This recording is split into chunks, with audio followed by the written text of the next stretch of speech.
শিক্ষার্থীদের সার্বিক সমস্যা সমাধানের জন্য হলেও নিজস্ব কণ্ঠস্বরের জন্য হলেও ছাত্র সংসদের আয়োজনটার প্রয়োজন রয়েছে। ছাত্রদের মতামত নেওয়ার জায়গাটাই হচ্ছে কিন্তু ছাত্র সংসদ নির্বাচন। আমাদের শিক্ষা প্রতিষ্ঠানে বিগত 31 বছর পর্যন্ত ছাত্র সংসদ নির্বাচন হয় না, কাজে আমরা অনেক অধিকার থেকে বঞ্চিত। রাজনীতির ময়দানে তারাই সবচেয়ে বেশি সাকসেসফুল যারা ছাত্র রাজনীতি থেকে উঠে আসছে।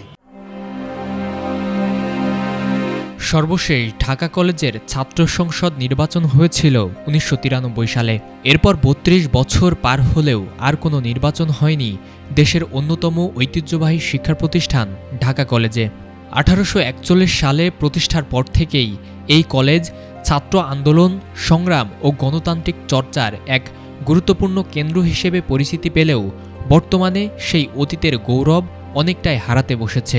রাষ্ট্র আজকে ঢাকা কলেজের শিক্ষার্থীদেরকে খলনায়ক রূপে জনগণের কাছে উপস্থাপন করেছে। বিভিন্ন সময় বিভিন্ন সরকারি দল ক্ষমতায় এসেছে এবং ঢাকা কলেজের শিক্ষার্থীদেরকে পেটুয়া বাহিনী রূপে প্রকাশ করেছে। ঢাকা কলেজের যে ছাত্র সংসদ বাংলাদেশের দ্বিতীয় প্রাচীন ছাত্র সংসদ এবং যা আজকে প্রায় 3 দশক ধরে বন্ধ হয়ে রয়েছে, এবং আমি একজন সাধারণ শিক্ষার্থী হিসেবে মনে করি অনতিবিলম্বে ঢাকা কলেজের যে সার্বিক সমস্যা যে নাই রয়েছে এবং তার একটা উপায় অবশ্যই আসা উচিত এবং অনতিবিলম্বে ঢাকা কলেজের ছাত্র সংসদ আয়োজন করা উচিত বলে আমি ব্যক্তিগতভাবে মনে করি। 1932-33 শিক্ষাবর্ষে ঢাকা কলেজে প্রথম ছাত্র সংসদ গঠিত হয়েছিল।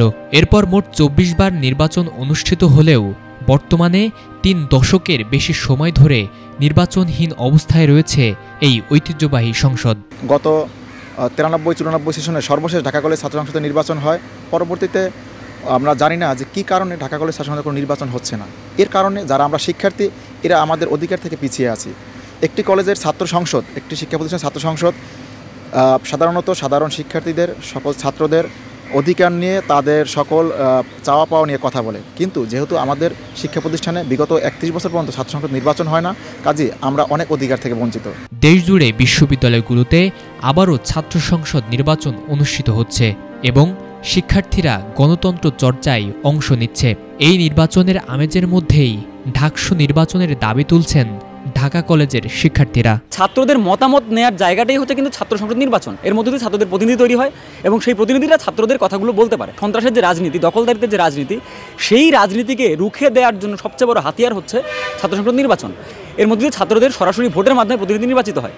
ফলে এই জায়গা থেকে কিন্তু ছাত্র সংসদ নির্বাচনটা আমরা চাই।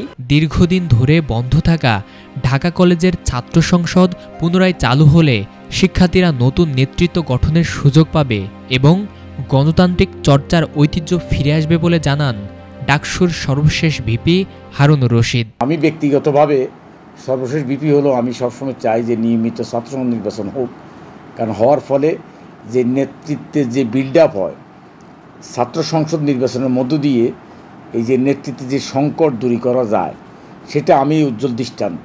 তো এখন যেহেতু ডাকসু, রাকসু, চাকসু অনেক নির্বাচনে এখন ইতিমধ্যে অলরেডি হওয়ার প্রক্রিয়ায় চলছে, তো সেখানে ঢাকা কলেজ কেন নির্বাচন হবে না আমি সেটা জানি না। আগামী ছাত্র সংসদ নির্বাচনের মধ্য দিয়ে ছাত্র প্রতিনিধি তৈরির মধ্য দিয়ে আমাদের এই আবাসিক সমস্যা, আমাদের পরিবহন সমস্যা, আমাদের খাওয়ার মান উন্নতকরণ থেকে শুরু করে ছাত্রদের একটা পরিবেশ, পড়ালেখার পরিবেশ নিশ্চিত হবে। এদিকে ঢাকা কলেজ সহ দেশের সরকারি কলেজের ছাত্র সংসদ নির্বাচন নিয়ে কিছু রাষ্ট্রীয় বিধিনিষেধ থাকায় এককভাবে ঢাকসু নির্বাচন দেওয়া সম্ভব নয় বলে জানিয়েছেন ঢাকা কলেজের অধ্যক্ষ AKM ইলিয়াস। সারা বাংলাদেশে কোনো শিক্ষা প্রতিষ্ঠানে যেগুলো সরকারি নিয়ন্ত্রণে অথবা সরকারি এমপিওভুক্ত কোনো শিক্ষা প্রতিষ্ঠানে ছাত্র সংসদ নাই। এটা 94 সালের পরে মনে আর কোথাও হয়নি।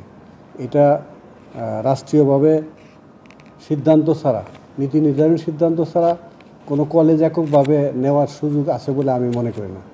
তো ওই জায়গা থেকে সিদ্ধান্ত আসলে তখন এটা বাস্তবে রূপ নেওয়া সম্ভব। ঢাকা কলেজের শিক্ষার্থীদের প্রত্যাশা দেশের অন্যান্য শিক্ষা প্রতিষ্ঠানের মতো তাদের প্রিয় ক্যাম্পাসেও শীঘ্রই অনুষ্ঠিত হবে ছাত্র সংসদ নির্বাচন। আর ঢাকসু নির্বাচনের মাধ্যমেই শিক্ষার্থীরা সুযোগ পাবে নতুন নেতৃত্ব গঠনের।